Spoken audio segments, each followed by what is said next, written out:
Well, schools across the country and right here at home still trying to figure out what their normal is. This is the third academic year now with COVID in our midst, and that means another year that is, I guess, a work in progress, right? And for high school seniors, it's been an unusual ride. A few weeks ago, I did talk with some seniors in Elk River, and they were a group of kids that I met back in 2016 who had already learned to make the best of things.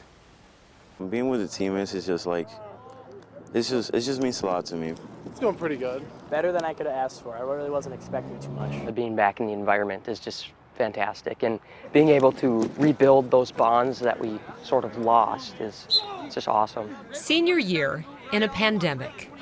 A high school experience a little upside down and uncertain.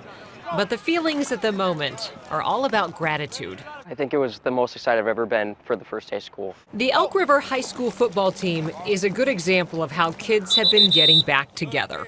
I don't want to take anything for granted, so I'm just so happy we're finally back. So I wouldn't say we're cheated at all. We definitely missed out on some opportunities, but I don't think I feel cheated or feel mad or anything about that, because I definitely learned things while we were distanced too. I think I learned a lot about myself.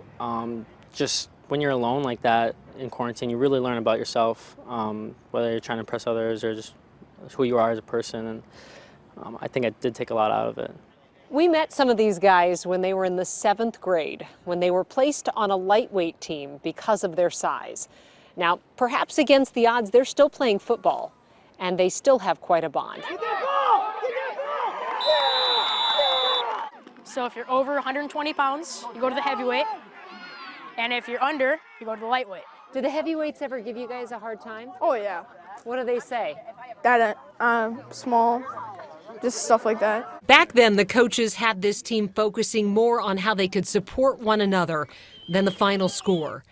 It was a pandemic life lesson taught well ahead of its time. Hey, I am proud of every one of you. We're good sports going through this line. Yep. They played a heck of a game.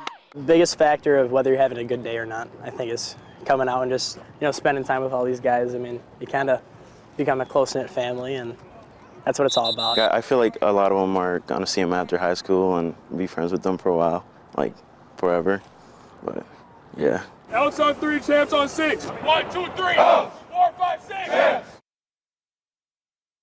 Yeah, and they are a great group of guys. It was so fun to see them in middle school when I visited them in 2016, and those lessons that they've carried with them all of these years. Yeah. And, being on the lightweight team in 7th grade, they still continue to play football all through high school. So the maturity is there too. You can see how much they've matured. Yes, so they just have so much optimism after this, and I don't know that I was expecting that as much as they talked about how hopeful they are for the future. That's great. Good.